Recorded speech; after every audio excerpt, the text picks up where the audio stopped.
Assalamualaikum warahmatullahi wabarakatuh. Perkenalkan saya Intan Permatasari dengan NIM 11970500052 dari jurusan Teknik Informatika tahun angkatan 2019. Pada kesempatan kali ini saya akan melaksanakan praktek ibadah dengan menjelaskan materi yaitu penyembelihan hewan. Sembelih menurut istilah adalah memutus jalan makan dan minum, pernafasan dan urat nadi pada leher binatang yang disembelih dengan menggunakan pisau, pedang, atau alat lain yang tajam sesuai dengan ketentuan syara. Kemudian ada rukun dan syarat penyembelihan. Di antaranya yaitu satu orang yang menyembelih. Nah, untuk syarat dari orang yang menyembelih ini haruslah satu muslim atau ahli kitab, dua berakal sehat. Penyembelihan merupakan ibadah yang disyaratkan dan membutuhkan niat, maksud, dan tujuan. Oleh karena itu, seseorang yang menyembelih atau seorang penyembelih haruslah berakal sehat dan sadar dengan apa yang dilakukannya. Kemudian syarat yang ketiga yaitu mumayyiz. Mumayyiz adalah orang yang sudah dapat membedakan antara perkara yang baik dan buruk, sesuatu yang benar ataupun salah. Untuk rukun yang kedua yaitu binatang yang disembelih. Nah, untuk binatang yang disembelih, syarat-syaratnya yaitu satu, binatang yang akan disembelih masih dalam keadaan hidup. Adapun ciri-ciri hewan atau binatang yang dianggap hidup adalah hayat mustakiro atau bernyawa. Masih adanya gerakan ekor, mata dapat melirik dan kakinya dapat bergerak sesudah disembelih. Kemudian syarat yang kedua yaitu binatang yang akan disembelih adalah binatang yang halal baik dari segi zatnya maupun cara memperolehnya. Kemudian untuk rukun yang ketiga yaitu niat penyembelihan. Niat penyembelihan haruslah karena Allah Subhanahu wa taala. Salah satu caranya yaitu dengan menyebut nama Allah Subhanahu wa taala saat melakukan penyembelihan binatang. Kemudian untuk rukun yang keempat yaitu alat penyembelihan. Alat penyembelihan itu harus tajam sehingga memungkinkan untuk mengalirkan darah dan memutus urat leher binatang sampai tercabut nyawanya dengan tidak menyakitinya. Kemudian ijma' ulama menyatakan bahwa alat penyembelihan bisa berasal dari benda yang terbuat dari logam, batu atau kaca yang semuanya mempunyai sisi yang tajam dan dapat dipergunakan untuk memotong.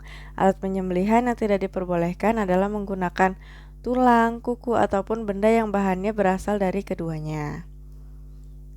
Kemudian ada hal-hal yang harus diperhatikan dalam penyembelihan. Yang pertama yaitu berbuat baik terhadap hewan. Yang kedua, hewan yang termasuk kategori makdur alaih atau dapat disembelih lehernya hendak diputuskan saluran pernafasannya atau al-hulkum, saluran makanan dan minuman atau al-mari, dan dua urat yang berada pada dua sisi leher yang mengelilingi tenggorokannya atau al-wadajain. Sedangkan hewan dalam kategori goiru makdur alaih atau tidak dapat disembelih lehernya, maka menyembelihnya dilakukan di mana saja dari badannya asalkan hewan itu mati karena luka itu. Dan yang ketiga yaitu membaringkan hewan di sisi kiri tubuhnya, memegang pisau dengan tangan kanan, dan menahan kepala hewan untuk memudahkan penyembelihan. Adapun kewajiban dalam menyembelih yaitu penyembelih wajib menyembelih bagian tubuh hewan pada leher bagian atas atau al-haq atau leher bagian bawah atau al-labah. Untuk saluran pernafasan atau al-hulkum, saluran makan dan minum atau al-mari harus terpotong sekaligus dan tidak boleh dengan dua kali potongan ataupun dengan sampai masih tersisa dari al-hulkum dan al-mari. Jika sampai dua kali potongan atau lebih, maka hewan sembelihannya hukumnya haram dimakan. Jika al-hulkum dan al-mari sudah terpotong, maka sudah dianggap cukup dalam penyembelihan walaupun al-wajadain atau dua urat nadi pada lehernya tidak terpotong. Kemudian yaitu hal-hal yang disunahkan dalam menyembelih. Yang pertama yaitu membaca basmalah, kemudian yang kedua menyembelih pada siang hari. Yang ketiga menghadapkan kiblat Yang ketiga, menghadap kiblat bagi penyembelih dan hewan sembelihnya. Yang keempat, membaringkan hewan sembelihan. Untuk cara yang disunahkan dalam membaringkan hewan dengan posisi tubuh bagian kiri di bawah, sehingga yang berhadapan dengan sang penyembelih adalah leher sebelah kanan. Dan makruh hukumnya menyembelih hewan kurban dengan proses yang sulit dan menyiksa. Dan yang kelima yaitu membedakan penyembelihan antara unta dan hewan lainnya. Ada beberapa perbedaan antara proses penyembelihan unta dengan hewan kurban lainnya. Di antaranya yaitu penyembelihan unta adalah dengan tidak membaringkannya, tetapi dengan mendudukkan posisinya dan menekukan kaki kiri lalu menusuk lehernya dari bawah. Sedangkan untuk sapi dan kambing adalah dengan memberikan tubuhnya dan posisi perut sebelah kirinya di bawah. Yang keenam yaitu memutus urat nadinya secara keseluruhan dan mempercepat penyembelihan. Yang ketujuh, menajamkan pisau. Dan yang terakhir yaitu bersikap lemah lembut dengan hewan. Kemudian ada hal-hal yang dimakruhkan dalam penyembelihan. Di antaranya yaitu 1. Menyembelih langsung sampai putus leher dari hewan tersebut. Kemudian yang kedua yaitu menyembelih hewan dengan alat potong yang kurang tajam. Yang ketiga yaitu menguliti atau memotong daging hewan tersebut sebelum hewan tersebut dalam keadaan yang benar-benar meninggal. Kemudian ada cara menyembelih binatang dalam Islam. Untuk cara menyembelih binatang dalam keadaan makdur alai atau dapat disembelih bagian pangkal lehernya, dan ghairu makdur alai atau tidak dapat disembelih lehernya karena sesuatu hal berbeda pelaksanaannya. Saya akan menjelaskan satu persatu. Untuk yang pertama mungkin saya akan menjelaskan terlebih dahulu cara menyembelih hewan dalam keadaan makdur alai atau dapat disembelih bagian pangkal lehernya. Nah, untuk cara penyembelihan hewan ini terdapat dua cara, ada secara tradisional dan juga secara mekanik. Untuk secara tradisional, yang pertama menyiapkan terlebih dahulu lubang penampung, yang kedua peralatan untuk menyembelih disiapkan terlebih dahulu, yang ketiga yaitu mengasah pisau penyembelihan tanpa sepengetahuan hewan yang akan disembelih. Kemudian menjauhkan hewan yang akan disembelih jauh dari hewan yang lainnya. Kemudian yang kelima yaitu hewan yang akan disembelih dibaringkan menghadap ke arah kiblat dan lambung kirinya berada di bawah.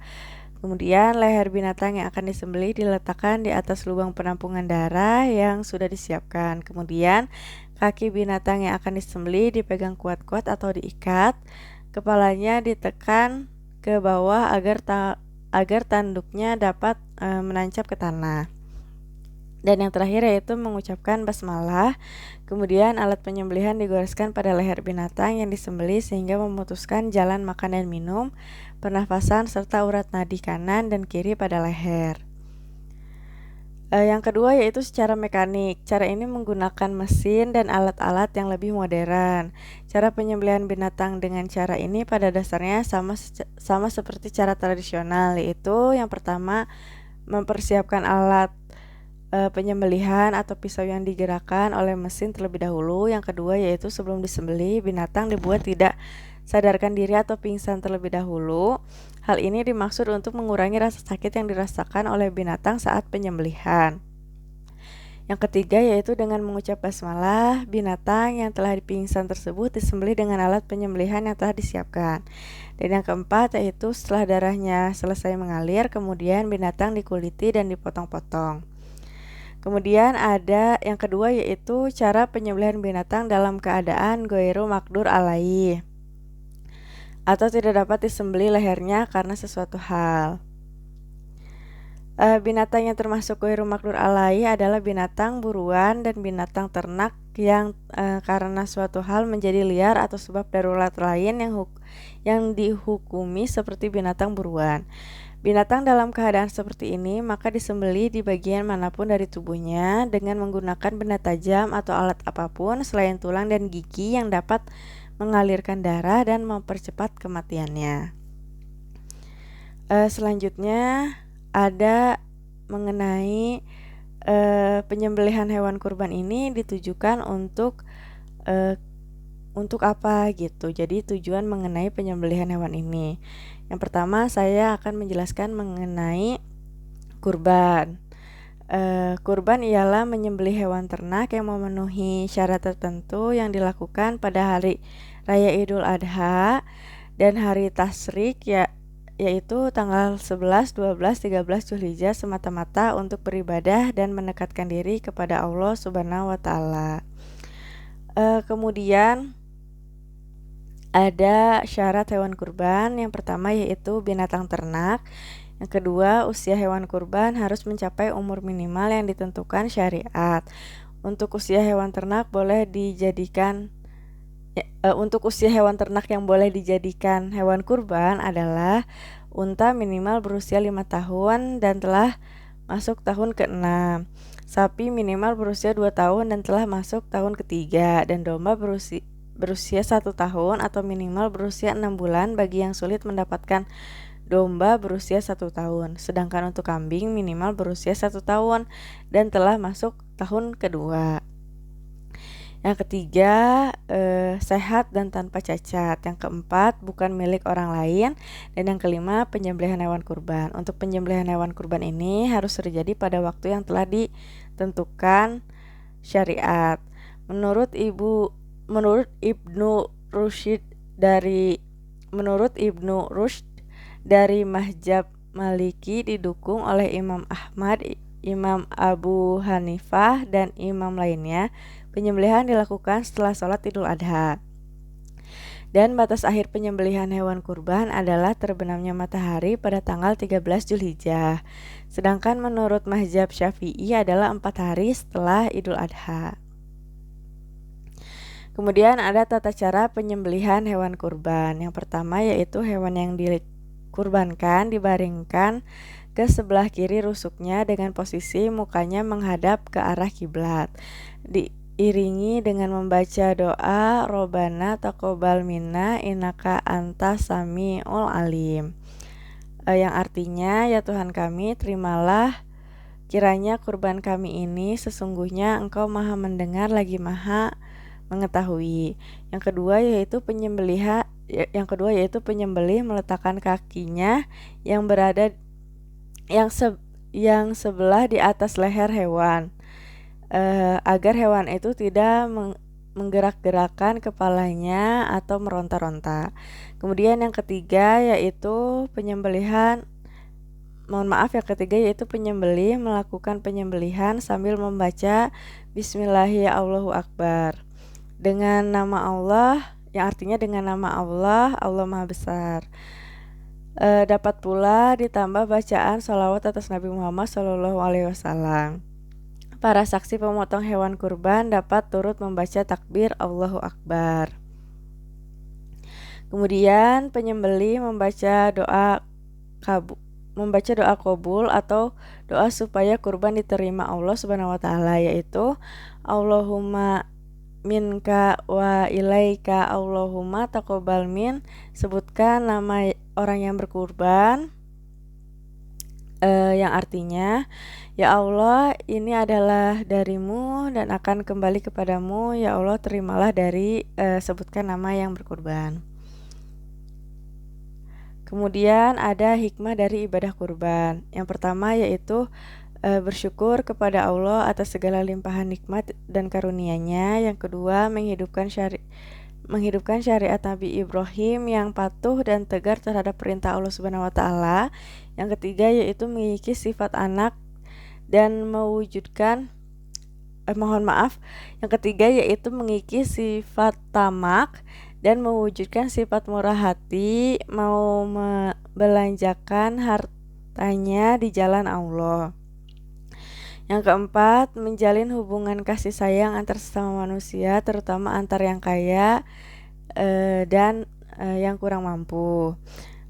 Kemudian sebagai mediator untuk persahabatan dan mewujudkan kesetiakawanan. Dan yang terakhir yaitu ikut meningkatkan gizi. Selanjutnya yaitu penyembelihan hewan dengan tujuan untuk akikah. Akikah secara bahasa adalah rambut kepala bayi yang tumbuh sejak lahir. Sedangkan menurut istilah akikah berarti menyembelih hewan ternak berkenaan dengan kelahiran anak sesuai dengan ketentuan syara sebagai bukti rasa syukur kepada Allah Subhanahu wa taala. Kemudian ada ketentuan akikah. Yang pertama yaitu umur binatang akikah sama dengan binatang kurban, yakni kambing minimal berusia 2 tahun dan sudah tanggal giginya. Yang kedua yaitu pemanfaatan daging akikah sama dengan daging kurban, yaitu untuk disedekahkan kepada fakir miskin, tidak boleh dijual. Yang ketiga yaitu disunahkan daging akikah dimasak terlebih dahulu sebelum dibagikan atau mengundang saudara dan tetangga untuk datang menyantap daging yang sudah orang yang melaksanakan akikah untuk menyantap daging yang sudah disediakan atau daging dari akikah tersebut. Kemudian orang yang melaksanakan akikah ini boleh memakan dan menyimpan sedikit daging tersebut kecuali akikah karena nazar. Selanjutnya yaitu waktu penyembelihan disunahkan dilangsungkan pada hari ke-7. Jika tidak, maka pada hari ke-14 atau hari ke-21 dari kelahirannya. Jika masih tidak memungkinkan, maka dapat dilaksanakan kapan saja. Selanjutnya yaitu anak laki-laki disunahkan akikah dengan 2 ekor kambing dan untuk anak perempuan yaitu seekor kambing. Kemudian hikmah akikah yang pertama yaitu merupakan bentuk taqarrub dan syukur kepada Allah atas kelahiran anak. Yang kedua yaitu mewujudkan hubungan yang baik sesama tetangga maupun saudara dengan ikut merasakan kegembiraan atas kelahiran anak. Kemudian perlindungan dari setan yang dapat mengganggu anak yang baru lahir.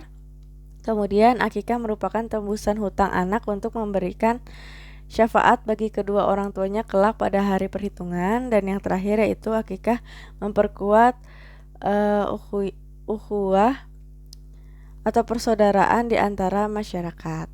Untuk pembahasan mengenai materi penyembelihan hewan cukup sekian. Terima kasih, mohon maaf bila terdapat banyak kekurangan dan kesalahan. Wabillahi taufiq wal hidayah. Wassalamualaikum warahmatullahi wabarakatuh.